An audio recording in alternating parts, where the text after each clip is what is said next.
Hello दोस्तों, स्वागत है आपका science with Ajit sir YouTube channel पर।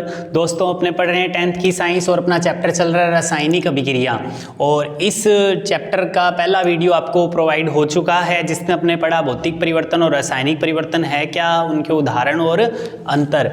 आज अपने इस लेक्चर में पढ़ेंगे वे रासायनिक अभिक्रिया क्या होती है, रासायनिक समीकरण क्या है, इनका जो सामान्य परिचय है वो अपने देखेंगे ताकि आप आगे आने वाली सभी अभिक्रियाओं को अच्छे से समझ पाएं। क्योंकि अगर ये छोटी छोटी चीज़ें आपको नहीं पता होगी तो आप आगे आने वाली अभिक्रियाओं में कंफ्यूज होगे बार बार बीच में। इसलिए इस वीडियो को पहले बनाया जा रहा है ताकि आप अभिक्रिया का जो फॉर्मेट है उसे अच्छे से समझ पाएं। तो चलते हैं दोस्तों अपने टॉपिक की ओर। सबसे पहले देखो दोस्तों, रासायनिक अभिक्रिया कहते किसे हैं। अपने पढ़ा भौतिक परिवर्तन और रासायनिक परिवर्तन। रासायनिक परिवर्तन में अपने पढ़ा भी अगर किसी पदार्थ के रासायनिक गुणों या संगठन में परिवर्तन होता है तो उसे क्या बोलेंगे, रासायनिक परिवर्तन। अगर किसी पदार्थ में रासायनिक परिवर्तन हो रहा है तो उसे ही क्या बोलेंगे भी उसमें क्या चल रही है, रासायनिक अभिक्रिया चल रही है। यानी किसी पदार्थ में रासायनिक परिवर्तन होना ही रासायनिक अभिक्रिया कहलाता है। किसी पदार्थ में रासायनिक परिवर्तन होना ही रासायनिक अभिक्रिया कहलाता है या रासायनिक अभिक्रिया कहलाती है। मतलब किसी पदार्थ में अगर रासायनिक परिवर्तन हो रहा है ना तो मैं उसे बोल सकता हूं कि उस पदार्थ में क्या चल रही है, रासायनिक अभिक्रिया चल रही है। अब देखो दोस्तों, यहाँ बार बार आपके सामने कुछ बातें आएगी, उसको मैं समझा देता हूँ। जो पदार्थ अपने लेंगे या जिस पदार्थ में रासायनिक परिवर्तन होगा या जो पदार्थ अभिक्रिया करेंगे उस पदार्थ को बोलते हैं अभिकारक। उस पदार्थ को क्या बोलते हैं, अभिकारक।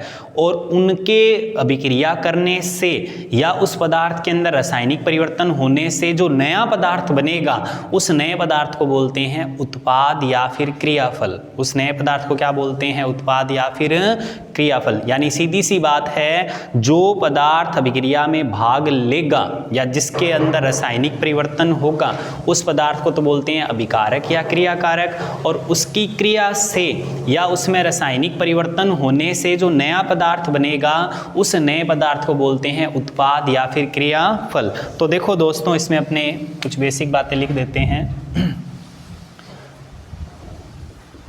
रासायनिक अभिक्रिया में मूल पदार्थ मतलब जो पदार्थ भाग लेगा जिसे अपने क्या नाम दे रहे हैं, अभिकारक या फिर क्या नाम दे रहे हैं, क्रियाकारक।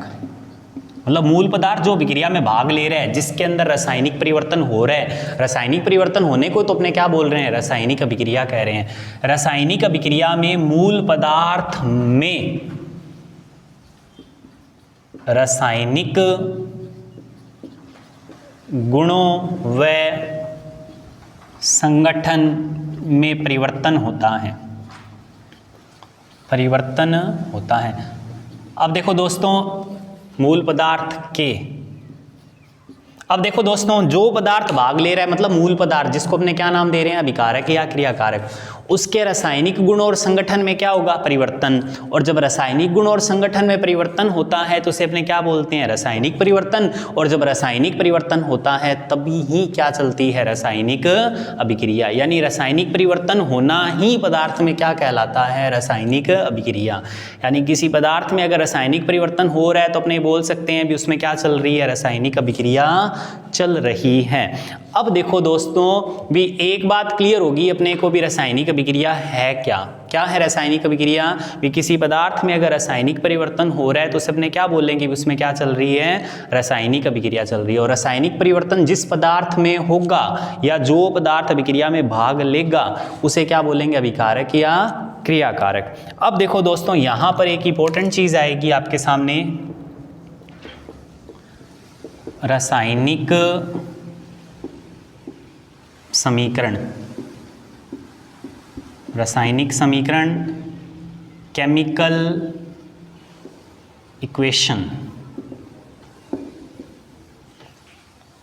रासायनिक समीकरण या फिर केमिकल इक्वेशन। देखो दोस्तों ये क्या चीज़ है कि कोई भी रासायनिक अभिक्रिया चल रही है। अब अपने रासायनिक अभिक्रिया चलेगी, जैसे मान लो कार्बन ने ऑक्सीजन से अभिक्रिया की और बनी कार्बन डाइऑक्साइड, कुछ भी हो सकता है, कोई भी अभिक्रिया दे सकता हूँ। तो अपने ऐसे बोल रहे हैं भी कार्बन ने ऑक्सीजन से क्रिया की और कार्बन डाइऑक्साइड बनाई, अपने इसे हिंदी में थोड़ी लिखेंगे। उसे प्रदर्शित करने के लिए एक बिल्कुल सिंपल सी समीकरण होनी चाहिए। उस समीकरण को अपने क्या बोलते हैं? रासायनिक समीकरण कहते हैं। तो देखो दोस्तों क्या है, किसी रासायनिक अभिक्रिया में भाग लेने वाले पदार्थों को, किसी रासायनिक अभिक्रिया में भाग लेने वाले पदार्थों को कुछ संकेतों व प्रतीकों द्वारा प्रदर्शित किया जाता है। इससे बनने वाले समीकरण को रासायनिक समीकरण कहते हैं। रासायनिक समीकरण कहते हैं। तो देखो दोस्तों भी अपने पास जो भी अभिक्रिया होगी उसमें जितने भी पदार्थ भाग लेंगे, अपने उनको हिंदी में नहीं लिखेंगे, अपने क्या लिखेंगे? उनके प्रतीक और संकेत लिखेंगे, जिससे एक समीकरण बन जाएगी। उस समीकरण को अपने क्या बोलेंगे? रासायनिक समीकरण बोलेंगे। आप समझ गए होंगे भी किसी भी रासायनिक अभिक्रिया में जितने भी पदार्थ भाग ले रहे हैं उन सब पदार्थों को अपने क्या करेंगे? हिंदी में नहीं लिखेंगे भी कार्बन ने ऑक्सीजन से अभिक्रिया की, कार्बन डाइऑक्साइड बनाई, इस तरह से अपने हिंदी में नहीं लिखेंगे। उनको अपने एक समीकरण में लिखेंगे। उस समीकरण में हर पदार्थ को अपने किस रूप में लिख देंगे? संकेत और प्रतीक के रूप में लिख देंगे, ताकि अपने को रासायनिक अभिक्रिया बिल्कुल आसान भाषा में, आसान समीकरण के रूप में समझ में आ जाए। जैसे देखो दोस्तों एक एग्जांपल लेता हूं, मैं एक बार हिंदी में लिख रहा हूं, कार्बन ने अभिक्रिया किससे की? ऑक्सीजन गैस से। कार्बन ने अभिक्रिया किससे की? ऑक्सीजन गैस से। और कौन सी गैस बना दी? Carbon dioxide. ये अपने आगे पढ़ लेंगे और ये आपको पता भी होगा, ये तो आसान सी एक अभिक्रिया है, अपने आगे पढ़ेंगे इनको। कार्बन ने किससे अभिक्रिया की? ऑक्सीजन गैस से, और क्या बना दी? कार्बन डाइऑक्साइड गैस बना दी। अब देखो दोस्तों अपने इसको ऐसे नहीं लिखेंगे हिंदी के अंदर, या इस फॉर्मेट में नहीं लिखेंगे। ये तो मैंने फिर भी चलो समीकरण के फॉर्मेट में लिखा है, बाकी थ्योरी में तो ये होगा कार्बन ने किससे अभिक्रिया की? ऑक्सीजन गैस से, और क्या बनाई? कार्बन डाइऑक्साइड गैस बनाई। इसे अपने समीकरण के रूप में कैसे लिखेंगे? कार्बन का प्रतीक होता है C, ऑक्सीजन गैस का प्रतीक होता है O2, और क्या बना दी? CO2। देखो बिल्कुल आसान भाषा में आ गई। ये है आपकी रासायनिक समीकरण। अब क्या है? अब रासायनिक समीकरण बिल्कुल आसान भाषा में। अब अपने को यहाँ से क्लियर हो रहा है भी C क्या होता है? कार्बन, ऑक्सीजन गैस यानी O2, और क्या बना दी? कार्बन डाइऑक्साइड यानी CO2 बना दी। तो ये यानी रासायनिक अभिक्रिया में जितने भी पदार्थ भाग ले रहे थे मैंने उनको प्रतीकों के रूप में रख दिया और संकेत के रूप में लगा दिया भी ये दोनों जुड़ रहे हैं, और इन दोनों के जुड़ने से तीर क्या बता रहा है? भी इन दोनों के जुड़ने से ये बन रहा है। तो ये बिल्कुल आसान भाषा में पदार्थों को किस रूप में प्रकट कर दिया आपने? प्रतीक और संकेत के रूप में प्रकट कर दिया। तो इस तरह से जो समीकरण बना उसे क्या कहते हैं? रासायनिक समीकरण कहते हैं। दोस्तों ये चीजें एग्जाम में आती नहीं हैं, आपसे कोई नहीं पूछेगा ये चीजें, पर आपको आगे जो अभिक्रियाएं जो एग्जाम में आती हैं उनको समझने के लिए इनका पता होना बहुत जरूरी है। आपको इनके बारे में ध्यान होना जरूरी है। तो देखो ये है रासायनिक समीकरण। चलते हैं दोस्तों आगे। आप इसका स्क्रीनशॉट ले सकते हैं या वीडियो को पॉज करके नोट कर सकते हैं।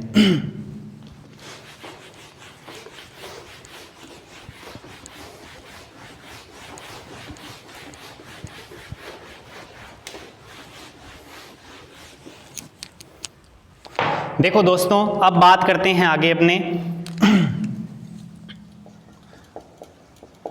अपने पढ़ रहे हैं रासायनिक समीकरण के बारे में। किसके बारे में? रासायनिक समीकरण के बारे में पढ़ रहे हैं। केमिकल इक्वेशन या केमिकल रिएक्शन। अब इसके बारे में जो बेसिक बातें हैं उनको मैं पॉइंट्स में कवर करवा रहा हूं ताकि आपको ध्यान रखनी है ये चीजें सब आपको। सबसे पहली बात, यह रासायनिक अभिक्रिया का संक्षिप्त रूप है। क्या है? रासायनिक अभिक्रिया का संक्षिप्त रूप है। मतलब अपने बड़ी बड़ी अभिक्रिया नहीं लिखेंगे हिंदी के अंदर, उसको बिल्कुल छोटे से रूप में लिख देंगे। जैसे मैंने अभी लिखा था C+O2 CO2 बन गया, बिल्कुल छोटे रूप में आ जाएगी। यानी रासायनिक अभिक्रिया का संक्षिप्त रूप कौन है? रासायनिक समीकरण है। उसके बाद में देखो दोस्तों, रासायनिक अभिक्रिया में भाग लेने वाले पदार्थ को अभिकारक या फिर क्या कहते हैं? क्रियाकारक कहते हैं। क्रियाकारक कहते हैं। ध्यान रखना है दोस्तों, ये मैंने पहले बता दिया आपको। रासायनिक अभिक्रिया में जो पदार्थ भाग लेगा, जिसमें अभिक्रिया चलेगी, उस पदार्थ को अपने क्या बोलेंगे? अभिकारक या क्रियाकारक कहते हैं। इसे तीर के निशान के बाईं तरफ लिखते हैं, बाईं तरफ लिखा जाता है। कैसे? ये भी मैं बताऊंगा आपको, पूरा सिस्टम बना के एक बार आप समझ लो भी इसे किस तरफ लिखा जाता है। ये चीज़ें याद नहीं रखनी, आपके एग्जाम में नहीं आएगी, बस समझना है। मैं पॉइंट्स बना के कवर करवा रहा हूँ ताकि आपको पूरा ढांचा समझ में आ जाए, ताकि आगे वाली अभिक्रियाएं समझ में आए, उनको समझना आसान हो जाएगा आपके लिए। अब देखो दूसरों, रासायनिक अभिक्रिया में नए बनने वाले पदार्थ को उत्पाद या फिर क्रियाफल कहते हैं। क्रियाफल कहते हैं। इसे तीर के निशान के दाईं ओर लिखा जाता है, दाईं ओर लिखा जाता है। तो देखो दोस्तों, एक चीज तो क्लियर हो गई। जैसे देखो, ये बात कर रहा हूं मैं दोस्तों, एक तरफ आएगा कौन? अभिकारक, और फिर आएगा तीर, और दूसरी तरफ क्या आएगा? उत्पाद। यानी तीर का जो निशान है उसके इधर जो होगा वो तो होंगे अभिकारक, वो ये बताएंगे भी इनके बीच में अभिक्रिया चल रही है, भाग लेने वाले पदार्थ ये हैं। और तीर के जो इस तरफ पदार्थ होंगे वो होंगे उत्पाद, और वो अपने को बताएंगे भी अभिक्रिया होने से ये बने हैं। समझ गए होंगे दोस्तों आप। मैंने देखो क्या लिखा है, जो भाग लेंगे वो अभिकारक हैं, और उनको किस तरफ लिखा जाएगा? तीर के इस तरफ, बाईं तरफ। और जो नए पदार्थ बनेंगे वो क्या होंगे? उत्पाद, और उनको तीर के इस तरफ लिखा जाएगा। अब आपको ध्यान रखना है, इसे इंग्लिश में बोलते हैं रिएक्टेंट। इंग्लिश में क्या बोलते हैं? अभिकारक को रिएक्टेंट, और इसे इंग्लिश में क्या बोलते हैं? प्रोडक्ट। इंग्लिश में क्या बोलते हैं? इसे प्रोडक्ट कहते हैं। अब देखो दोस्तों, एक चीज और होती है उत्प्रेरक, उसे तीर के ऊपर लिखा जाता है। उत्प्रेरक को कहाँ लिखा जाता है? तीर के ऊपर। ये उत्प्रेरक क्या है, इसे अपने इसी चैप्टर में आगे पढ़ेंगे। अभिक्रिया के वेग को कम ज़्यादा करने के लिए बाहर से पदार्थ डाला जाता है। एक बार इसको बीच में नहीं स्टार्ट कर रहे, इसको अपने अलग से पढ़ेंगे पूरा डिटेल में। आप एक बार ये ढांचा समझो अभिक्रिया का भी। ये अपनी एक रासायनिक समीकरण है। इस समीकरण में जो तीर के इस तरफ होगा वो तो अभिकारक होंगे, यानी वो अभिक्रिया में भाग ले रहे हैं, उनके बीच में अभिक्रिया चल रही है। और उनकी अभिक्रिया से जो नया पदार्थ बनेगा, जो तीर के इस तरफ आएगा, वो क्या होंगे? उत्पाद। और ऊपर किसको लिखा जाएगा? तीर के ऊपर उत्प्रेरक को लिखा जाएगा। ऊपर किसको लिखा जाएगा? उत्प्रेरक को लिखा जाएगा। तो उम्मीद करता हूं आपको इतना समझ में आ गया होगा। आप इसका स्क्रीनशॉट ले सकते हैं या वीडियो को पॉज करके आप नोट कर सकते हैं। तो चलते हैं दोस्तों आगे।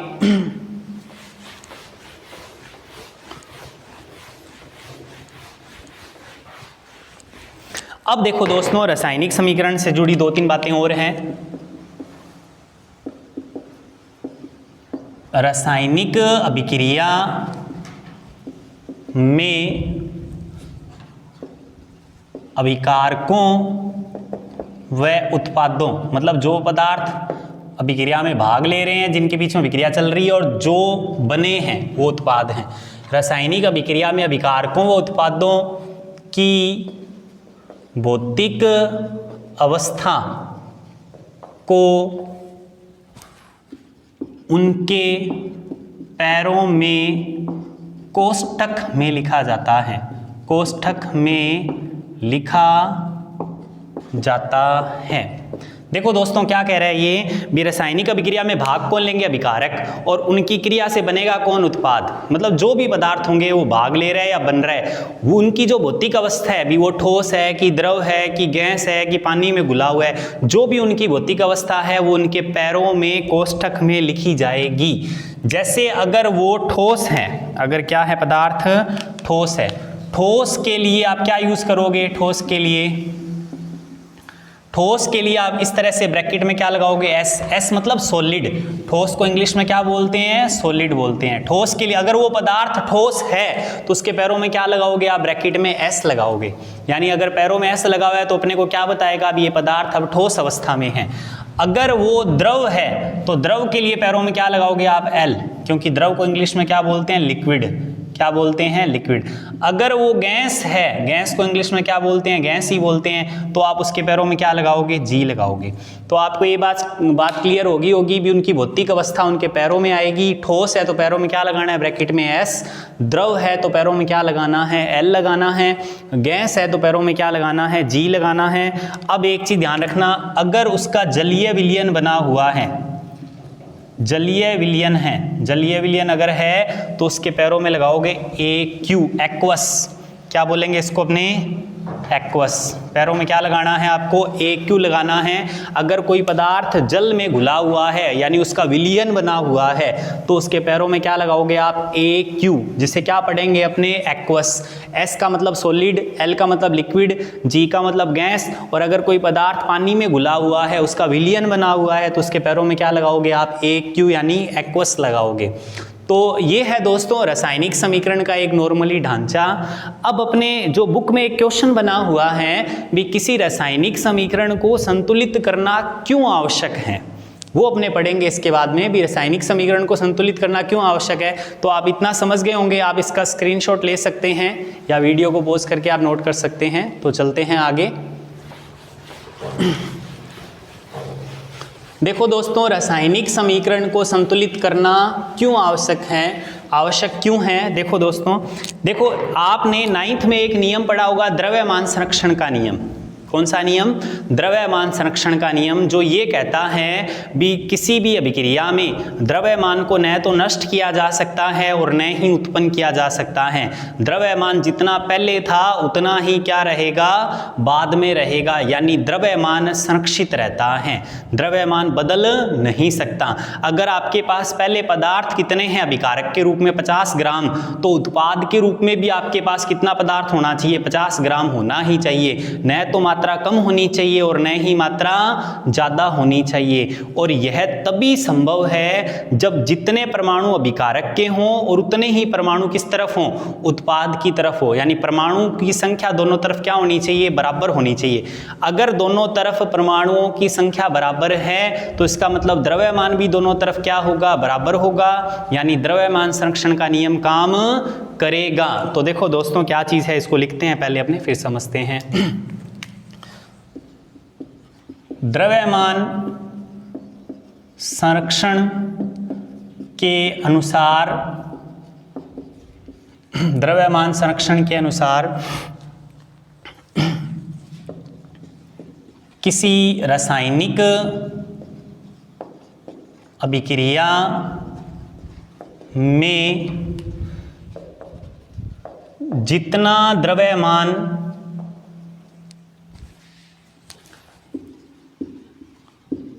अभिकारकों का होगा उतना ही द्रव्यमान उत्पादों का होगा। मतलब द्रव्यमान नष्ट नहीं होगा, जितना अभिकारकों का द्रव्यमान है ना उतना ही किसका द्रव्यमान होना चाहिए, उत्पादों का। आपके पास पहले कौन होते हैं अभिक्रिया स्टार्ट करने से पहले, अभिकारक। क्योंकि उत्पाद तो बना ही नहीं होता, अभिक्रिया स्टार्ट ही नहीं होती। यानी आपके पास पहले अभिकारक है, मान लो 50 ग्राम है, अब आपने अभिक्रिया स्टार्ट करवा दी, अभिक्रिया स्टार्ट होते होते पूरा अभिकारक धीरे धीरे अभिक्रिया करके किस में बदल गया, उत्पाद में बदल गया। तो आपके पास उत्पाद की मात्रा भी कितनी होनी चाहिए, 50 ग्राम ही होनी चाहिए। जितनी अभिकारक की थी उतनी ही किसकी होनी चाहिए, उत्पाद की। यानी द्रव्यमान संरक्षण का नियम लागू होना चाहिए। तो देखो दोस्तों, अब द्रव्यमान संरक्षण का नियम लागू होना चाहिए, ये बात अपने को समझ में आ गई। ये हर जगह काम करता है द्रव्यमान संरक्षण का नियम, हर अभिक्रिया में।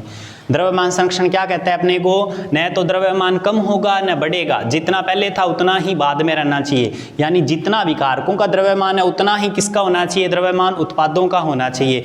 और ये कैसे संभव है भी द्रव्यमान बराबर हो, तो ये कैसे संभव है, अर्थात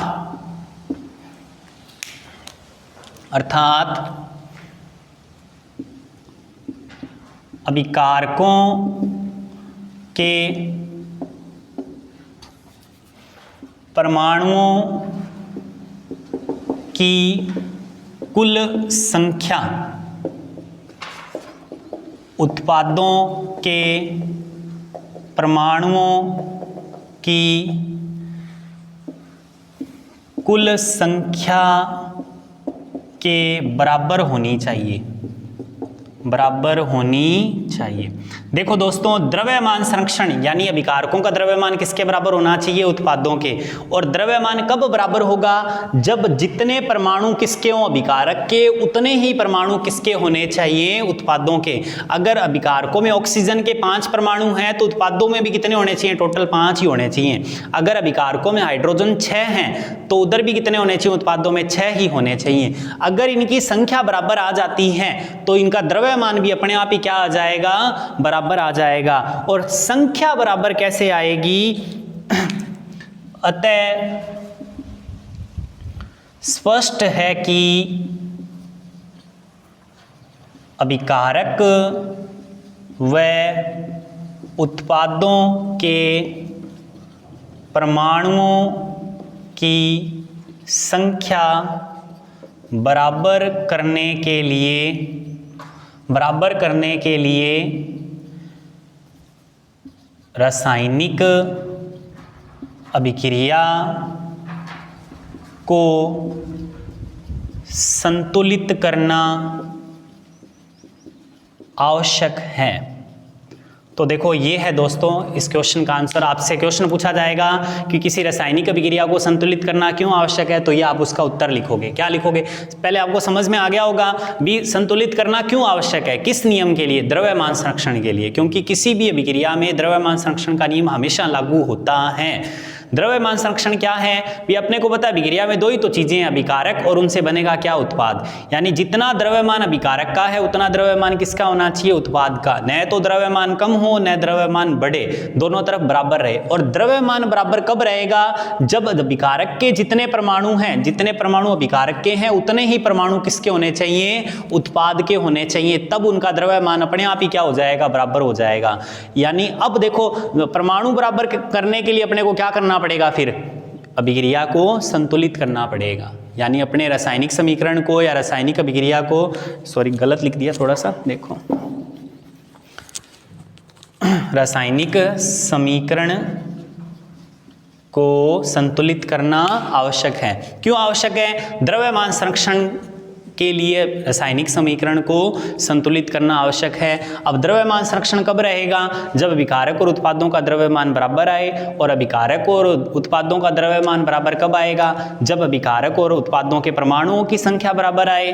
और परमाणुओं की संख्या कब बराबर आएगी, जब आप रासायनिक समीकरण को क्या करोगे, संतुलित करोगे। यानी अगर संख्या बराबर नहीं है तो अपने संख्या बराबर करेंगे। तो अब देखो दोस्तों यहाँ एक चीज और निकल के आएगी आपके सामने, रासायनिक समीकरण को अनुमान विधि, कौन सी विधि, अनुमान विधि, जिसे हिट एंड ट्रायल मेथड बोलते हैं। ध्यान रखना दोस्तों, hit and trial method, spelling देख लेना थोड़ा आप। हिट एंड, रासायनिक समीकरण को अनुमान विधि द्वारा संतुलित किया जाता है। तो ये ध्यान रखना है दोस्तों, कोई भी रासायनिक समीकरण होगी उसे किस विधि से संतुलित करेंगे, अपने अनुमान विधि द्वारा संतुलित करेंगे, जिसे अपने क्या बोलते हैं, हिट एंड ट्रायल मेथड। ये हिंदी में लिखा हुआ भी आ जाता है कई बार, ध्यान रखना दोस्तों। तो ये है दोस्तों रासायनिक अभिक्रिया और रासायनिक समीकरण का इंट्रोडक्शन। आपको उम्मीद करता हूँ समझ में आ गया होगा। इसे अच्छे से कॉपी में नोट कीजिए और लर्न कीजिए। अगर फिर भी नहीं समझ में आ रहा तो आप डाउट क्वेरी के लिए मैसेज छोड़ सकते हैं या स्कूल में मुझसे क्वेश्चन पूछने आ सकते हैं।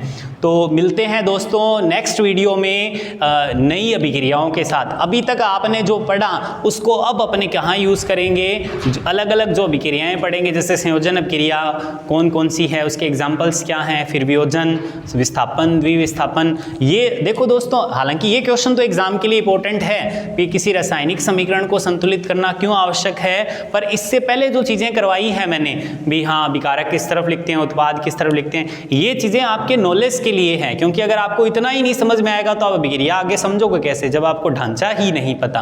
तो मिलते हैं दोस्तों नेक्स्ट वीडियो में एक अभिक्रिया के साथ, जिसमें अपने अभिक्रिया को अच्छे से पढ़ेंगे, उसके एग्जाम्पल करवाऊंगा और मैं एग्जाम्पल के साथ ही आपको ये सिखाऊंगा भी किसी रासायनिक समीकरण को संतुलित कैसे करते हैं और अभिक्रिया बनाई कैसे जाती हैं। तो मिलते हैं दोस्तों नेक्स्ट वीडियो में।